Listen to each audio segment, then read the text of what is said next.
नमस्कार शशांक जी, बहुत बहुत स्वागत है आपका। अंजू जी नमस्ते और आपके सभी दर्शकों को मेरा बहुत-बहुत नमस्कार। शशांक जी, क्या इस देश में एक दिया जलाना, दिया जलाओ, ये हमारा कर्तव्य है, मंदिर में दिया जलना चाहिए, अगर ये बात कोई जज कह दे तो क्या ये बड़ा गुनाह हो गया? अंजू जी इस देश में सेक्युलरिज्म उल्टी गंगा बहती है वाला जो कथन है वो बहुत एकदम सुचारू रूप से लागू होता है।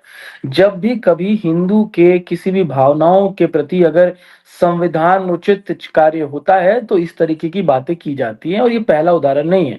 लेकिन अगर अभी वाले उदाहरण में देखें तो एक मदुरई में एक पर्वत है जहाँ पे कि ये दीप जलन का कार्य बहुत सालों से सैकड़ों वर्षों से होता है। अब किसी और माइनॉरिटी कम्युनिटी को एलिजेड वहां पे दिक्कत हुई, उन्होंने उस पर रोक लोक लगा दी, सरकार ने परमिशन देने से मना कर दिया। तो अगर इस देश में किसी को भी किसी भी चीज से समस्या होगी तो वो क्या करेगा, वो कोर्ट जाएगा, क्योंकि इंडिपेंडेंट न्यायिक व्यवस्था है, यही मान के हम चलते हैं। तो मद्रास हाईकोर्ट की एक बेंच है मदुरई में। मद्रास हाईकोर्ट की उस बेंच में हिंदू लोग जब गए और उन्होंने कहा कि देखिए ये हमारी हिंदू रिलीजियस प्रथा है और इसको फॉलो करने का हमको अधिकार मिलना चाहिए जो प्रशासन हमें नहीं दे रहा है। और हाईकोर्ट ने जब सब कुछ को देखा, सब कुछ को सुना और दोनों साइड को, मतलब एक साइड में हिंदू लोग थे और दूसरे साइड में जो प्रशासन था, डिस्ट्रिक्ट मजिस्ट्रेट और पुलिस प्रशासन, उनको सुनने के बाद उन्होंने कहा कि आप उनको परमिशन दीजिए, मैं इन्हें परमिशन देता हूँ, इन्हें आप प्रोटेक्शन दीजिए। और उन्होंने साथ में सीआरपीएफ को भी कह दिया कि आप भी इनको प्रोटेक्शन दीजिए और इनको ले जाइए और इनको दिया जलाने दिया जाए। सोचिए, हाई कोर्ट का ऑर्डर। इसके बाद क्या हुआ अंजू जी कि हाई कोर्ट के ऑर्डर का जब कॉपी लेके हिंदू लोग जब वहां पे दिया जलाने गए तो 144 सीआरपीसी लागू कर दी गई। 144 सीआरपीसी क्या कहती है कि एक साथ 3 से ज्यादा लोग एक जगह इकट्ठा नहीं हो सकते। जनरली वो भीड़ को कंट्रोल करने के लिए, बदमाशों को रोकने के लिए किया जाता है। हिंदुओं के साथ इस तरीके का दुराचार किया गया, मारपीट की गई, लाठीचार्ज किया गया। सीआरपीएफ को कहा गया कि हम से मत कहिए कुछ। पुलिस ने कहा कि हम इनको रोकने के लिए हमको जो सही लगेगा वो करेंगे, क्योंकि इससे लॉ एंड ऑर्डर बिगड़ सकता है। वो मामला वापस हाईकोर्ट में आता है, हाईकोर्ट कंटेम्प्ट लेता है और हाईकोर्ट डिस्ट्रिक्ट मजिस्ट्रेट को अपने सामने बुलवाता है। हाईकोर्ट से कहा जाता है कि डिस्ट्रिक्ट मजिस्ट्रेट अभी बिजी है, पुलिस प्रशासन बिजी है। तो हाईकोर्ट कहता है कि मैं 5:30 बजे दोबारा बैठूंगा। अमूमन अंजू जी हाईकोर्ट का जो काम है 4-4:30 बजे खत्म हो जाता है, इंडिया के किसी भी हाईकोर्ट में जाइए। यहाँ पे हाईकोर्ट के जज ने कहा कि हम 5:30 बजे फिर से बैठेंगे, और जज का मैटर को नाम मैं वापस लाया चाहती हूँ जाए। कि मेरे दर्शकों को बता दें, जस्टिस स्वामीनाथन। बिल्कुल। तो जस्टिस स्वामीनाथन बहुत क्रोधित हुए और उन्होंने कहा कि 5:30 बजे आइए और अगर नहीं आए तो हमारा आदेश, हमें क्रोध आएगा और हम और भी बहुत कुछ करेंगे अगर आप हमारे समय पे नहीं आते हैं तो। जब डिस्ट्रिक्ट मजिस्ट्रेट आए और वर्चुअली अपीयर हुए, उनसे पूछा गया कि आपने ऐसा क्यों किया, 144 क्यों लागू किया। उन्होंने कहा कि यहाँ पे प्रशासन संभालने में ठीक नहीं था और कुछ ऐसा हो जाता, वायलेंस हो जाता, उसको रोकने के लिए हमें ये करना पड़ा। उस पे कंटेम्प्ट लेते हुए जस्टिस स्वामीनाथन ने ना सिर्फ उस सेक्शन 144 को क्वैश कर दिया, बल्कि कहा कि आप इनको दीप ज्वलित करवाएं आज के आज, और हम ये आदेश देते हैं। क्योंकि जब हाईकोर्ट का एक आदेश है और जब तक उस पर स्टे नहीं है, उस आदेश को पालन करना उस राज्य की सरकार की जिम्मेदारी है, उस राज्य के प्रशासन की जिम्मेदारी है। देखिए, इस देश में जो कॉन्स्टिट्यूशन है वो 3 एंगल पे डिपेंडेंट है। एक जुडिशरी जो आदेश पारित करता है, एक लेजिस्लेशन जो कानून पारित करता है और एक एडमिनिस्ट्रेशन जो उसको सुचारू रूप से लागू करता है। अगर कभी भी हाई कोर्ट का कोई ऑर्डर है, जब तक कि वो अपील से उसको क्वैश ना कर दिया गया हो या उसको रोका ना गया हो उसके ऊपर वाले कोर्ट के द्वारा, तब तक वो आदेश सुचारू रूप से लागू होता है। अंजू जी, यहाँ स्वामीनाथन जस्टिस की बात ही नहीं है। यहाँ पे मद्रास में तमिलनाडु गवर्नमेंट टेक्निकली इस फैसले के अगेंस्ट में, हिंदुओं के इस फैसले के अगेंस्ट में डिवीजन बेंच के पास गई, 2 जजेस की बेंच के पास मद्रास हाईकोर्ट में, मदुरई बेंच पे रिजेक्ट हो गया, डिटेल्ड जजमेंट रिजेक्ट। फिर वो सुप्रीम कोर्ट गए और सुप्रीम कोर्ट में मेंशनिंग की कि हमें आज सुनिए। सुप्रीम कोर्ट ने उसको भी मना कर दिया, बोला कि कोई जरूरत नहीं है, बहुत डिटेल्ड है, हम जब समय में आएगा जैसे हम बाकी केसेस को सुनते हैं इसको भी वैसे ही सुनेंगे। तो उसका दूसरा तरीका इन्होंने किया कि भाई अपील नहीं सुना जा रहा है, हमारे खिलाफ कैसे ऑर्डर आ गया तो हम जज को ही हटा दें। मतलब इस तरीके का इम्पीचमेंट। अत्याचार अंजू जी। और ये अत्याचार करने वाली वो तमिलनाडु की सरकार है जिसके कंट्रोल में 35,000 हिंदू मंदिर हैं। बिल्कुल। सारे उनके जो पैसे हैं वो खुद लेते हैं, डकार जाते हैं। उसका इतना बड़ा मिसमैनेजमेंट होता है उनके एक्ट के द्वारा। हाँ बिल्कुल शशांक जी, वहां का जो डिप्टी सीएम है उदयनिधि स्टालिन, वो तो सनातन धर्म की तुलना किससे करता है? डेंगू और मलेरिया से। वो सरकार है वहां पर।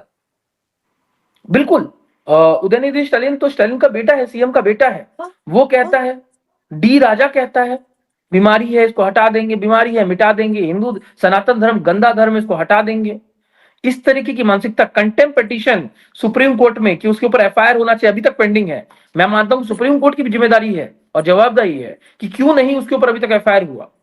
जब किसी और के ऊपर एफआईआर हो सकता है, जब नुपुर शर्मा के ऊपर सिर्फ कोट करने के लिए, रिलीजियस स्क्रिप्चर कोट करने के लिए जब 20 से ज्यादा एफआईआर हो सकते हैं, सरतन से जुदा के नारे लग सकते हैं, तो क्यों नहीं उदयनिधि स्टैलिन के ऊपर में आज तक एफआईआर हो पाया, डी राजा के ऊपर में एफआईआर हो पाया। और आज जब हाईकोर्ट का एक फैसला आया है हिंदुओं के पक्ष में, और ऐसा नहीं कि ये जो पर्टिकुलर जज है स्वामीनाथन जज, ये हमेशा ऐसा ही देते हैं कि हमेशा गवर्नमेंट के अगेंस्ट ही हो, हमेशा हिंदुओं को फायदा ही देता हो, ऐसा नहीं है। लेकिन जब कोई फैसला होता है, अगर आपको उससे दिक्कत है, तो कानून में उसका अधिकार है कि आप अपील फाइल कीजिए। अगर आपको लगता है कि आपके पॉइंट में दम है तो आप फाइल करिए। आपके पास बैटरीज ऑफ लॉयर है। जब तमिलनाडु सरकार सुप्रीम कोर्ट जा सकती है कि भाई प्रेसिडेंट को ये ऑर्डर दिया जाए कि आप तयशुदा समय में कोई फैसला दें, तो आप इस फैसले के खिलाफ लड़ाई करिए सुप्रीम कोर्ट जाके। लेकिन ये क्या बात हुई कि हमें फैसला नहीं अच्छा लगा तो हम जज को ही हटा दें। और फिर आप सोचिए ना कि वो जज को हटाने का जो कवायद है वो तो शुरू कर दी। 120 के आसपास इंडी गठबंधन के सांसद हैं लोकसभा के, जिन्होंने वो प्रस्ताव जो है उस पर साइन कर दिया, और प्रस्ताव लोकसभा के स्पीकर ओम बिरला तक पहुंचा दिया गया है। उसमें डीएमके है, कांग्रेस है, एआईएमआईएम है, समाजवादी पार्टी, सबके सब है। ये सबके सब वही है जो मुस्लिम तुष्टिकरण की राजनीति करते हैं अभी तक। अंजू जी, आश्चर्य ये नहीं है कि ये लोग मुस्लिम तुष्टीकरण की राजनीति करते हुए ये कर रहे हैं। शिवसेना, उद्धव ठाकरे की शिवसेना, बाला साहब ठाकरे का बेटा उद्धव ठाकरे, उसको अपने नाम से ठाकरे हटा देना चाहिए। उसने साइन किया हुआ है, उसकी पार्टी ने साइन किया हुआ है। और ये क्या कह रहे हैं, और ये चुनाव हार जाते हैं तो जो पूरा जिम्मा है वो इलेक्शन कमीशन पे डालते हैं। अरे आप हारिएगा नहीं तो क्या करिएगा। आप हिंदू बहुल राष्ट्र में एक ऐसा ऑर्डर आया जो कोर्ट के थ्रू आया, उस ऑर्डर के को चैलेंज करने के बजाय आपने क्या किया कि आप जज को हटाने की, निष्कासित करने की बात कर रहे हैं। आज तक के स्वतंत्र भारत के इतिहास में अंजू जी ऐसा कभी नहीं हुआ कि किसी ऑर्डर के बेसिस पे किसी जज को निष्कासित करने की एक प्रस्तावना दी गई हो। 120 सांसद Anju ji, with in days. और कौन कौन दे रहे हैं?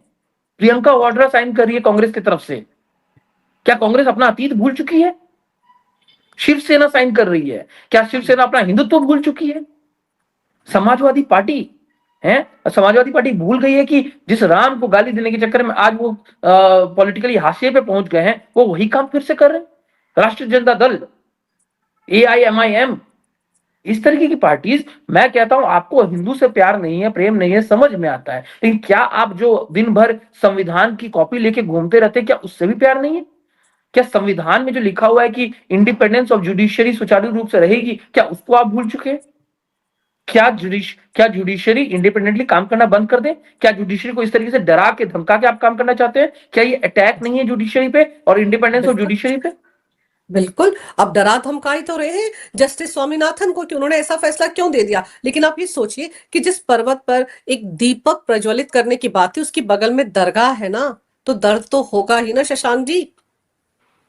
अंजू जी, मैं कानून का विद्यार्थी हूँ और वकील हूँ, खुद सुप्रीम कोर्ट में प्रैक्टिस करता हूँ, और हम भी कई सारे वकीलों को फॉलो करते हैं अलग अलग समय में कि उनकी कानून पे क्या राय रही है, जो कॉन्स्टिट्यूशनल लॉयर्स होते हैं। तो उसमें एक बहुत बड़ा नाम है कपिल सिब्बल जी का। कपिल सिब्बल जी सुप्रीम कोर्ट के जाने माने अधिवक्ता हैं और कानून के विज्ञाता हैं, उसको सीखते हैं उनसे। हम देखें तो वो जब कोई राय रखते हैं, कोई बात रखते हैं, तो समझते हैं।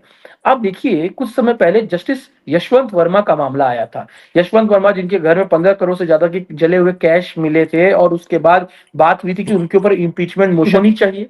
आनंद फानंद में उनको इलाहाबाद हाईकोर्ट से ट्रांसफर किया गया। लेकिन उस समय कपिल सिब्बल का एक बयान था कि इंडिपेंडेंस ऑफ जुडिशियरी इसी में है कि इंपीचमेंट ना हो। इंडिपेंडेंस ऑफ जुडिशियरी इसमें है कि इसमें पार्लियामेंट ना घुसे।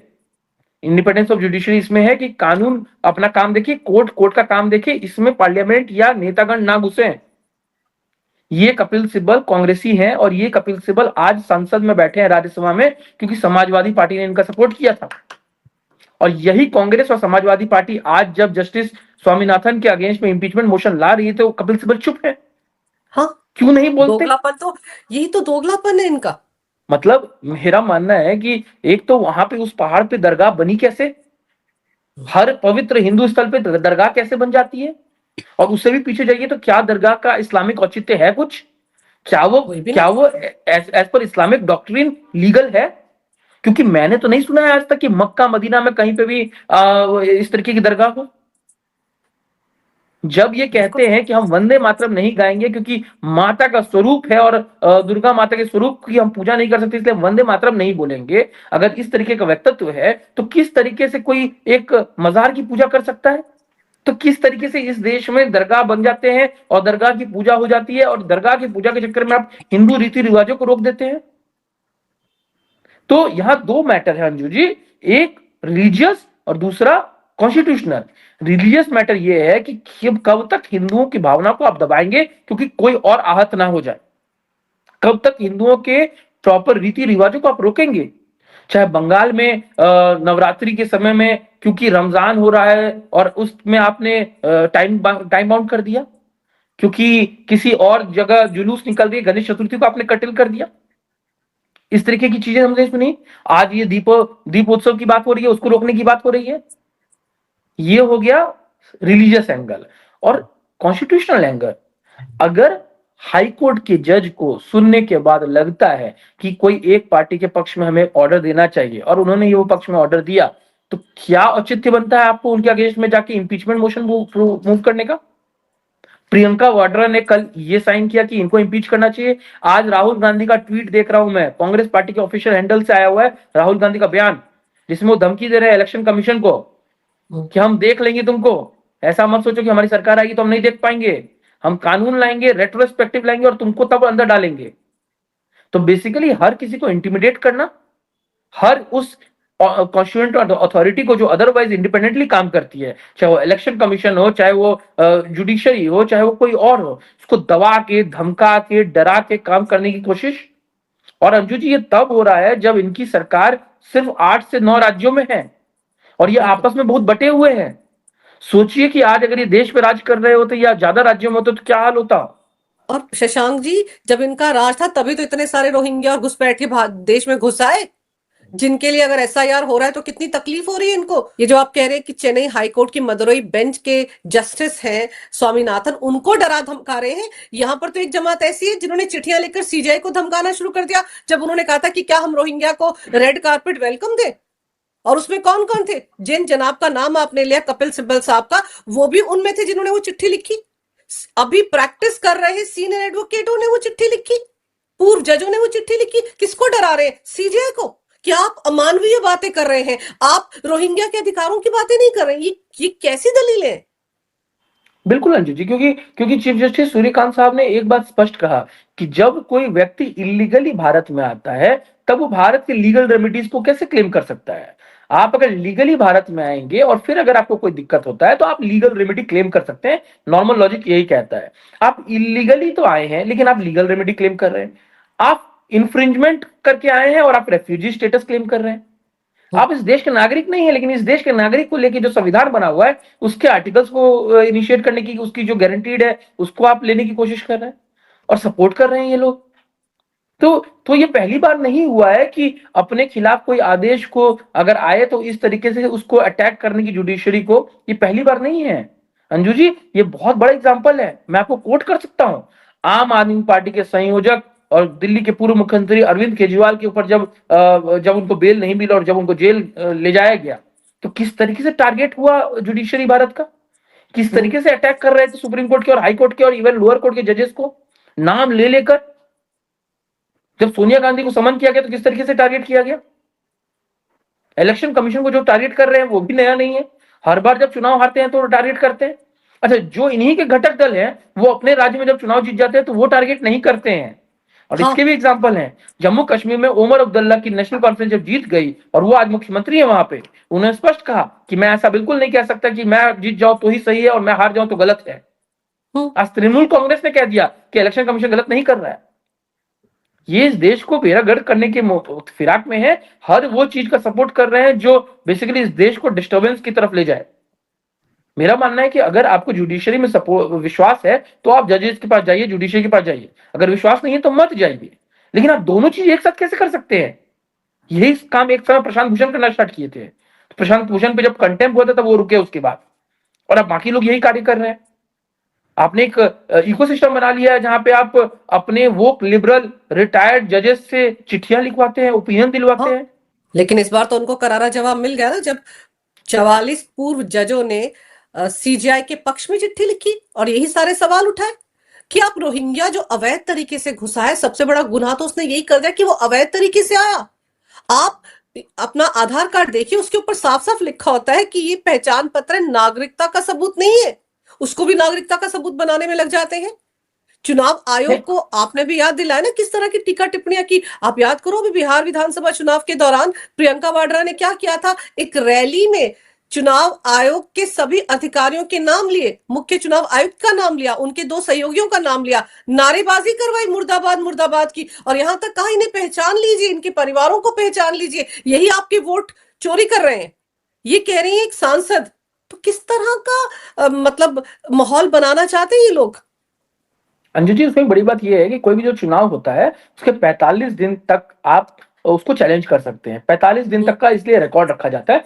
नेहरू जी के जमाने में ये आया था कि 45 दिन तक क्योंकि चैलेंज किया जा सकता है, इसलिए 45 दिन तक का रिकॉर्ड रखा जाता है, सीसीटीवी कैमरा वगैरह। आज देखिए बिहार चुनाव हुए 30 दिन से ऊपर हो गए, आज तक एक ने भी चैलेंज नहीं किया, एक भी वोट कटा उसका चैलेंज नहीं आया है, ना इलेक्शन से पहले जब एसआईआर हुआ था तब, ना चुनाव के बाद अभी तक। और अब राहुल गांधी ने एक नया सुगुफा किया कि इलेक्शन कमीशन डिलीट ही ना करे वीडियोस। 45 दिन का पॉइंट ही इसीलिए रखा गया है अंजू जी कि चैलेंज आप जब तक कर पाएंगे तब तक के लिए रहना चाहिए एविडेंस।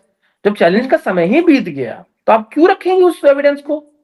बिल्कुल। लेकिन नहीं, बात बनानी है नाम ले लेके ज्ञानेश कुमार को जिस तरीके से इन्होंने जलील किया है, जिस तरीके से ह्यूमिलिएट किया है। और ये पहली बात नहीं है अंजू जी, और ये सिर्फ इलेक्शन कमीशन और जुडिशरी की बात नहीं है। कुछ समय पहले चले जाइए, ऑपरेशन सिंदूर में भारत सरकार और भारत के स्वतंत्र, भारत की जो आर्मी थी, डिफेंस था, एयरवेज और नेवी, जब लड़ रहे थे पाकिस्तान से और आतंकवादियों से, उस समय जिस तरीके का नैरेटिव बनाया गया, तो टारगेट सिर्फ सरकार नहीं है। मैं हमेशा कहता हूं अंजू जी कि ये लोग मोदी विरोध में, भाजपा विरोध में भारत विरोध करने लगे हैं। शशांक जी, अब जब ये लोग इम्पीचमेंट मोशन लाने की तैयारी कर रहे हैं, और बीजेपी ने तो विरोध किया, एनडीए ने तो विरोध किया ही है, तो क्या होगा, मतलब इस मामले में किस तरह का प्रोसेस रहेगा अब आगे? अंजू जी देखिए, भारत में न्याय को और न्यायालय को इंडिपेंडेंट रखने के लिए, स्ट्रांग रखने के लिए, प्रोटेक्ट करने के लिए काफी सारे लॉज हैं, काफी स्ट्रिक्ट लॉज हैं। इसीलिए आज तक यशवंत वर्मा पे कोई कार्रवाई नहीं हुई। हालांकि मेरा मानना है कि कार्रवाई होनी चाहिए थी, उन पे कार्रवाई नहीं हुई, क्योंकि प्रोटेक्शन के लिए काफी सारे लॉज हैं ऑलरेडी, इनफैक्ट कॉन्स्टिट्यूशन में बने हुए हैं। आज जब यहां पे बात हो रही है स्वामीनाथन जस्टिस की, मद्रास हाईकोर्ट के, और उनकी इंपीचमेंट की, तो देखिए नंबर गेम में तो बीजेपी जीत जाएगी, क्योंकि 3/4 से ज्यादा चाहिए। पहले तो लोकसभा का स्पीकर उसको मूव करेगा कि नहीं आगे, उस पर भी है, अपना विवेक इस्तेमाल करना पड़ेगा। और मुझे नहीं लगता कि उसको एक्सेप्ट करना चाहिए, क्योंकि अंजू जी स्पष्ट है, कभी भी अगर आप किसी भी जज को हटाने के लिए इंपीचमेंट मोशन एक्सेप्ट करते हो तो उसके लिए आपको कारण देना पड़ेगा कि उन्होंने बहुत गलत कार्य किया है अपने जुडिशरी के दौरान, अपने उस पोजीशन के दौरान। यहाँ पे ऐसा नहीं हुआ है। यहाँ पे ये हुआ है कि हमने कोई ऑर्डर अच्छा नहीं लगा और हम उस ऑर्डर को चैलेंज कर रहे हैं, ऑर्डर को चैलेंज करने के बजाय हम इंपीचमेंट पे आए। तो पहली बार हुआ जैसे मैंने कहा, तो एक तो वो एक्सेप्ट नहीं होगा। लेकिन अंजू जी, ये एक्सेप्ट और रिजेक्शन की बात ही नहीं है, यहाँ मैसेजिंग की बात है। यहाँ तो इंटिमिडेट करने की कोशिश की जा रही है, डराने की, हैरेस करने की कोशिश की जा रही है कि देख लो, तुम भले ही जज होगे अपने कोर्ट में, हम है सरकार, हम है पार्टी, हम है शहनशाह, हम है ताराशाह, तुम हमारे खिलाफ कुछ बोलोगे, हमारी बात नहीं मानोगे, तो हम तुमको इसी तरीके से डराएंगे। और आज स्वामीनाथन है, कल कोई और होगा। शशांक जी, आपको याद होगा इलाहाबाद हाईकोर्ट के एक जज है शेखर यादव, उन्होंने भी वीएचपी के कार्यक्रम के दौरान कठमुल्ला शब्द का इस्तेमाल कर दिया था और उसको लेकर भी बड़ा बवाल मचा था। उनके भी इम्पीचमेंट की तैयारी ये लोग कर रहे थे ना, और याद कीजिए उनको तो सुप्रीम कोर्ट में भी तलब किया गया था। अंजू जी देखिए, गजब की बात है कि जहां तक शेखर यादव जी की बात है, शेखर यादव जी ने अपने एज ए जज कोई ऐसा कार्य नहीं किया था जिसको लेके उनके ऊपर कोई इस तरीके का आक्षेप लग सके। उन्होंने जो अपने एज अ जज नहीं कुछ भी कहा, एज अ हाँ। पर्सन उन्होंने अपना एक ओपिनियन शेयर किया एक ऐसे प्लेटफॉर्म पे जो जुडिशियल प्लेटफॉर्म नहीं था। अंजू जी, बहुत सारे जजेस आज भी सुप्रीम कोर्ट के और हाई कोर्ट के अलग अलग समय में जो सिटिंग जजेस हैं वो अलग अलग प्लेटफॉर्म पे जाके अपने ओपिनियन रखते हैं। मतलब हम अगर एग्जांपल लिया जाए तो अभी के मुख्य न्यायाधीश, इसके पहले के मुख्य न्यायाधीश, उसके पहले के मुख्य न्यायाधीश अलग अलग प्लेटफॉर्म पे अलग अलग मीडिया एजेंसीज पे बाइट देते आए हैं, इनफैक्ट अपने इंटरव्यूज दिए हैं, अपने ओपिनियन रखा है उन्होंने। क्या उसको लेके उस जज की निष्ठा पर प्रश्न उठाया जा सकता है? लेकिन दोहरा रवैया है कि एक तरफ आप हर एक बात, एक छींक भी कोई ले ले तो उस पर एक्शन लेने की बात करते हैं और कानून की कोई बात आप बिल्कुल नहीं मानते हैं। तो मैं अंजू जी जैसा कह रहा था कि स्वामीनाथन जस्टिस के अगेंस्ट में तो कुछ नहीं होगा, लेकिन ये डराने की कोशिश है कि कोई और जज हमारे अगेंस्ट उठ के खड़ा ना हो जाए। हम जो बोलते हैं वही पत्थर की लकीर है। तमिलनाडु में हमारी सरकार है, हम ही रहने वाले हैं, हमारे को समर्थन है और पार्टीज का, और हमसे कोई टकराए नहीं। हमारे पास बैटरीज ऑफ लॉयर हैं जिनको हम पैसा देंगे सरकारी फंड से और हमें रोकने वाला कोई ना हो। ये वो कोशिश है जो बेसिकली इस देश में एनार्की को प्रमोट कर रही है। मैं आज बिल्कुल। कह सकता हूं कि तमिलनाडु सरकार डायरेक्टली अटैक कर रही है इंडियन जुडिशरी को। इंडियन जुडिशरी को जो अटैक करने का कार्य तमिलनाडु सरकार में स्टालिन के अंदर में हो रहा है वो उनके नाम के स्वरूप हो रहा है। रशिया में जिस तरीके से स्टालिन ने वहां के इकोसिस्टम को ध्वस्त किया, रशिया में स्टालिन ने जिस तरीके से वहां के सिविल सोसाइटी को खराब किया, वहां की जुडिशरी को अपने कंट्रोल में लिया, वही कोशिश भारत के स्टालिन अपने राज्य तमिलनाडु में कर रहे हैं। और भारत की कांग्रेस जो सबसे बड़ी पुरानी पार्टी है उसको रोकने के बजाय उसको सपोर्ट कर रही है। शर्म आनी चाहिए ऐसी पार्टी को। किस तरीके से कहते हैं कि हमारा भारत के स्वतंत्रता संग्राम में या भारत की कॉन्स्टिट्यूशन बनने में सबसे बड़ा योगदान है, जो आप अपने कॉन्स्टिट्यूशन को प्रोटेक्ट नहीं कर सकते, जुडिशरी को प्रोटेक्ट नहीं कर सकते।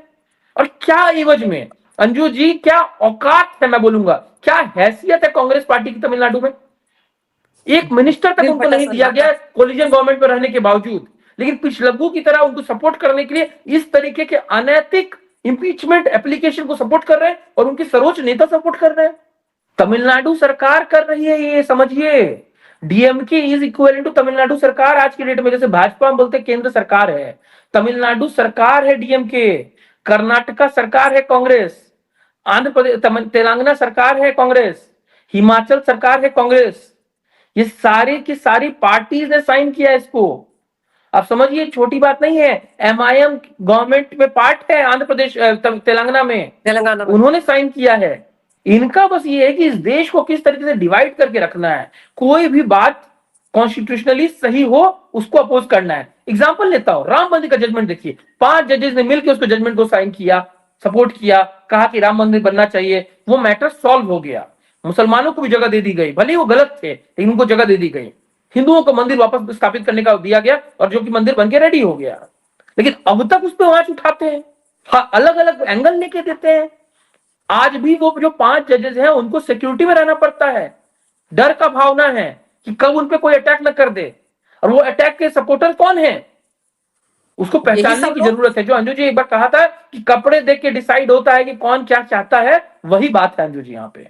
और फिर आप ये सोचो कि अगर आप जुडिशरी के साथ इस तरह का व्यवहार कर रहे हैं तो आम लोगों के साथ आप क्या करते होंगे? डराने धमकाने की राजनीति तो आप अगर जजों पर आजमा रहे हैं इस तरह के हथकंडे, तो बाकी लोगों का क्या होगा? अभी चलिए ये मामला जब पहुंचेगा लोकसभा के स्पीकर के पास, वो इसकी अनुमति देंगे या नहीं देंगे, लेकिन कितना गलत मैसेज चला गया है इन राजनीतिक नहीं अंजू पार्टियों को जी, लेकर। मैं मानता हूं कि लोकसभा तो जो डिसाइड करेगा करेगा, सुप्रीम कोर्ट में भी इस ऑर्डर का जो होना है होगा। लेकिन एक बात जरूर कहनी चाहिए अंजू जी कि आपके जैसे प्लेटफॉर्म से सहूलियत मिलती है लोगों को जानने की एक्चुअली क्या चल रहा है। और ये जरूरी है कि अंजू पंकज जैसे और हजारों लोग इस बारे में बार बार बात करें, इसको उजागर करें और हिंदुओं को बताएं कि उनके साथ किस तरीके से गलत हो रहा है, ताकि कल को जब समाजवादी पार्टी उत्तर प्रदेश में वोट लेने जाए तो उसको पता चले कि एंटी हिंदू होना क्या होता है। जब कांग्रेस पार्टी इस देश के अलग अलग राज्यों में, चाहे हिमाचल हो, कर्नाटक हो, तेलंगाना हो, जहां पे भी वोट मांगने जाए तो पता चले कि एंटी हिंदू होना क्या होता है। डीएमके जो अपने राज्य में 35,000 मंदिरों को कंट्रोल कर रही है और 80% से ज्यादा हिंदुओं के ऊपर शासन कर रही है, वहां के हिंदुओं को पता चलना चाहिए किस तरीके का एक बीज बो रही है ये तमिलनाडु की सरकार। ये एक्शन होना चाहिए। मेरा मानना है कि वो जो डीएमके की जो स्वामीनाथन के सामने जब आया था, जस्टिस स्वामीनाथन के, उनको एक्चुअली कंटेम्प्ट लेके उस डिस्ट्रिक्ट मजिस्ट्रेट पे कार्रवाई करनी चाहिए थी, तो उन्होंने उसे छोड़ दिया। तो मेरा मानना है कि ये छोटी बात नहीं है कि आपने एक कोर्ट की आदेश की अवहेलना कर दी और फिर क्योंकि आपकी बात नहीं मानी गई तो आपने उनकी इंपीचमेंट की बात कर दी। ये बहुत बड़ी हाँ, बात है अंजू जी, और बहुत बड़ा आघात है इस देश की न्यायिक व्यवस्था पे और इस देश के सेक्युलरिज्म और कॉन्स्टिट्यूशन और हिंदुत्व पे। बिल्कुल सही कह रहे हैं आप। जो पत्थर मारते हैं, बम फेंकते हैं हिंदू प्रोसेशंस पर, उन पर तो कभी ये चूं तक नहीं करते। और यहाँ पर तो सिर्फ एक दिया जलाने की अनुमति दी थी जज महोदय ने, और आप देखिए क्या बवाल काट दिए इन लोगों ने।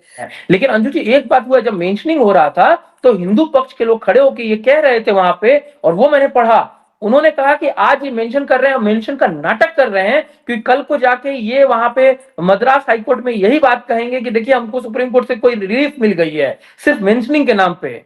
और सुप्रीम कोर्ट ने फिर कहा कि नहीं नहीं, हम कोई भी आदेश नहीं दे रहे हैं और ये क्रय अपने समय सीमा से ही आएगा, हम इसमें कोई भी जल्दबाजी नहीं करेंगे। ये बात उठी है सुप्रीम कोर्ट में। और ये नियम कायदे भी तो अभी हाल ही में तय हुए हैं ना, जब से नए सीजीआई आए हैं। उन्होंने कहा था ना कि बिल्कुल। अभी मेंशनिंग वेंशनिंग का ड्रामा नहीं होगा, अपने क्रम से जो मामले उनके सामने आएंगे उन पर ही सुनवाई होगी। तो ये भी तो उस अंजू जी लॉबी को बहुत बड़ा इसी झटका है ना, जो तुरंत सीजीआई की कोर्ट में जाकर मेंशन करते थे, शाम को उनका मामला लिस्ट हो जाता था। इसीलिए अंजू जी ज्यादा दुख और ज्यादा दर्द और ज्यादा कष्ट इसीलिए है कि पहले जो बड़े बड़े नामी इकोसिस्टम वाले वकील थे वो जाके मेंशन करते थे और उनका मैटर तुरंत लग जाता था, और हमारे जैसे हजारों लाखों मैटर्स अटके हुए हैं। तो अब वो जो सिस्टम रुक गया है, पारदर्शी हो गया है, न्यूट्रलाइज हो गया है, तो उसकी जो दर्द है, उसका जो पीड़ा है वो दिख रहा है। बिल्कुल, ये उसी का दर्द है, उसी की पीड़ा है, जो इस तरह से इस मामले के चलते इम्पीचमेंट की शक्ल में सामने आ रही है। होना जाना इस मामले में कुछ नहीं है, लेकिन इनको ये नहीं पता कि इन्होंने अपना पैर ही कुल्हाड़ी पर रख दिया है।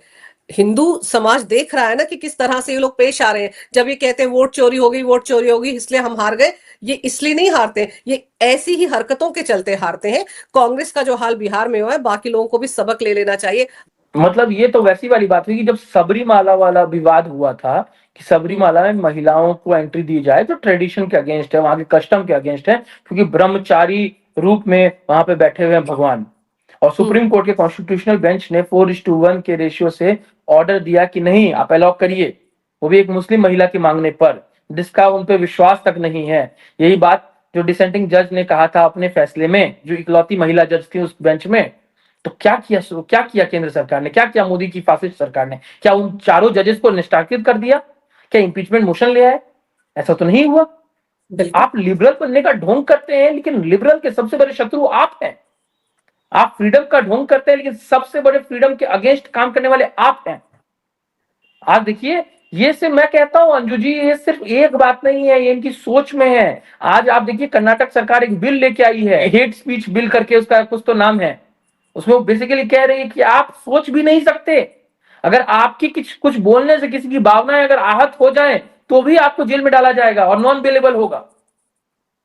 तो हर कुछ जो फासिस्ट सोच है, जो ड्रैकोनल प्रणाली है, वो फॉलो करके जो इनकी कहीं कहीं सरकार है गलती से, वहां पे ये इस तरीके का प्रयोग करके हिंदुओं को या फ्री स्पीच देने वाले लोगों को दबाने की कोशिश करते हैं।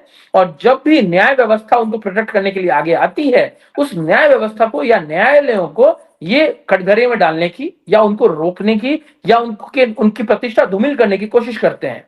एग्जाम्पल स्पष्ट है, तमिलनाडु हो या बंगाल, दिल्ली हो या झारखंड, हर जगह ये यही कार्य करते हैं। हर जगह इनका इकोसिस्टम ऐसे ही कार्य करता है। जब ये चीफ जस्टिस को नहीं छोड़ते हैं तो फिर बाकी जजेस, सोचिए कि कितने प्रेशर में मजिस्ट्रेट और डिस्ट्रिक्ट जजेस रहते होंगे। जब ये हाई कोर्ट के जजेस को कुछ नहीं समझते और इस तरीके का कार्य करते हैं, तो लोअर जजेस को क्या समझते होंगे और क्या औचित्य होता होगा। सीजीआई को ही जब कटघरे में खड़ा कर देते हैं रोहिंग्या के मुद्दे पर, तब क्या मैसेज आता होगा निचली अदालतों में।